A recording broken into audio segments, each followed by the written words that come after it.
வணக்கம் உறவுகளே. Lux vlog மூலம் உங்களை சந்திப்பதில் மகிழ்ச்சி. உறவுகள், என்னோட சேனல் இப்போ தான் முதல் முறையாக பார்க்குறீங்கன்னா சப்ஸ்கிரைப் பண்ணி, லைக் பண்ணி, கமெண்ட் பண்ணி பாருங்கள். உறவுகளே, இதில் நம்ம என்ன பார்க்க போகிறோன்னு பார்த்தீங்கன்னா, மாலைகவுண்டன்பட்டியில் அமைஞ்சிருக்க சென்னப்பன் கோயிலில் சித்ரா பௌர்ணமி அன்னைக்கு கோமாதா பூஜையும் அன்றைய மாலை பொழுதில் சிறப்பாக சித்ரா பௌர்ணமி சிறப்பு பூஜையும் நடந்ததுங்க. அன்னதானத்தோட ரொம்ப சிறப்பாக நடந்தது. ஊர் பொதுமக்கள்லாம் சேர்ந்து, பெரியவங்கள்லாம் சேர்ந்து ரொம்ப அருமையாக பண்ணியிருந்தாங்க. காலையில் பாருங்கள், ரொம்ப அதிகாலை வேளையிலே காமதேனு பூஜை ரொம்ப ரொம்ப சிறப்பாக நடந்துட்டுருக்குங்க. கண்டிப்பாக இதை பார்த்தாலே கோடி புண்ணியம் தான் சொல்லுவாங்க. இறை வழிபாட்டிலே பார்த்தீங்கன்னா கோமாதா வழிபாடுங்கிறது ரொம்ப சிறப்பான வழிபாடுங்க. ஏன்னா பசு மாட்டில் தான் மகாலட்சுமி தாயார் வாசம் செய்கிறாங்க அப்படிங்கிறது ஒரு ஐதீகங்க. அந்த பசு வழிபாட்டை அதாவது கோமாதா வழிபாட்டை சித்ரா பௌர்ணமி அன்னைக்கு நம்ம எல்லாம் செஞ்சது ரொம்ப ரொம்ப சிறப்புக்குரிய விஷயம். நம்ம பசுவை எந்த அளவுக்கு வழிபடுறோமோ மகாலட்சுமி தாயார் நம்ம வீட்டில் வாசம் செய்வாங்க அப்படிங்கிறது ஐதீகம். ஏன்னா எல்லா தெய்வங்களுமே அந்த பசுவில் தான் குடிக்கொண்டிருக்காங்க அப்படிங்கிறது முன்னோர்கள் வாக்கு. ரொம்ப அந்த சிறப்புக்குரிய வழிபாட்டை குலதெய்வ கோயிலில் செஞ்சது ரொம்ப ரொம்ப அருமைக்குரிய விஷயங்க. ஏன்னா குலதெய்வ வழிபாடும் கோமாதா வழிபாடும் சித்ரா பௌர்ணமி அன்னைக்கு ஒரே நாளில் செஞ்சது ரொம்ப சிறப்பான விஷயம்.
சித்ரா பௌர்ணமி அதிகாலையில் கோமாதா பூஜையும் அன்று மாலையில் தீபாராதனையும் ரொம்ப சிறப்பாக பார்த்துருப்பீங்க. பொதுமக்கள் ஊர் பெரியவங்கள்லாம் சேர்ந்து ரொம்ப அருமையாக நடத்திக்கிட்டே இருக்காங்க. அடுத்து என்னென்னு பார்த்தீங்கன்னா ஒரு அருமையான அன்னதானம் நடந்ததுங்க. பொதுவாக எல்லா பௌர்ணமியை காட்டிலும் எல்லா பௌர்ணமியுமே குலதெய்வ வழிபாடு பண்ணுறது ரொம்ப சிறப்பு. அதில் சித்ரா பௌர்ணமி அன்னைக்கு நம்ம குலதெய்வ வழிபாடு பண்ணணும்னா அவ்வளோ ரொம்ப நல்லது. ஏன்னு கேட்டிங்கன்னா சித்திரகுப்தன் அன்னைக்கு தான் நம்மளோட பாவ புண்ணிய கணக்குகளை சரி செஞ்சு இறைவனிடம் சமர்ப்பிப்பாங்க அப்படிங்கிறது ஒரு ஐதீகங்க.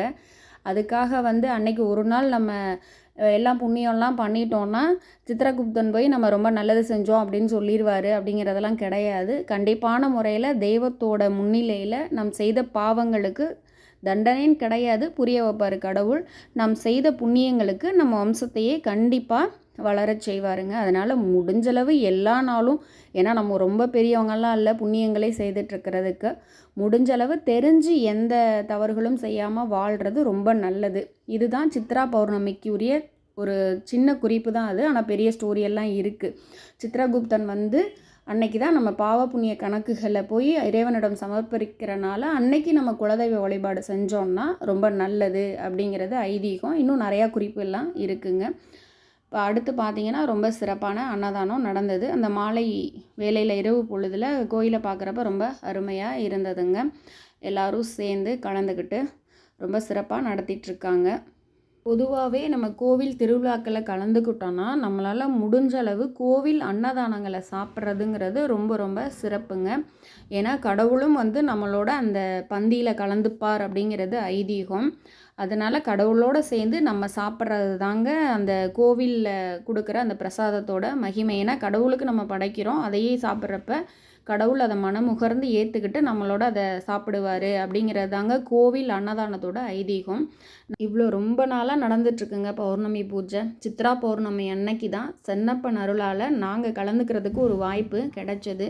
எந்த ஒரு நிகழ்வும் அதுவாக நடந்துடாது இல்லைங்களா? இந்த பூஜையெல்லாம் ரொம்ப சிறப்பாக நடத்துறதுக்கு யார் ரொம்ப முக்கியத்துவமாக நடத்துனாங்கன்னு பார்த்தீங்கன்னா, முதன்மை அறங்காவலர், ஆசிரியர், ஊர்கவுண்டர் திரு வி வீரேந்திர பிரபு அவங்களும், கோவில் பூசாரி விஜயன் அவங்களும் இந்த விழா ஏற்பாட்டினை ரொம்ப சிறப்பாக செஞ்சுருந்தாங்க. ஏன்னா நம்ம குடும்பத்தில் ஒரு நிகழ்வு நடத்துறதுனாலே எவ்வளோ சிரமம். ஊரில் பொதுவாக ஒரு விசேஷத்தை ரொம்ப சிறப்பாகவே நடத்தியிருந்தாங்க. கண்டிப்பாக என்னோடய வீடியோ பிடிச்சிருக்குன்னு நம்புகிறோம். உறவுகள், என்னுடைய வீடியோ பிடிச்சிருந்துச்சுன்னா லைக் பண்ணி, சப்ஸ்கிரைப் பண்ணி, கமெண்ட் பண்ணி பாருங்கள். மகிழ்வித்து மகிழ்வோம்.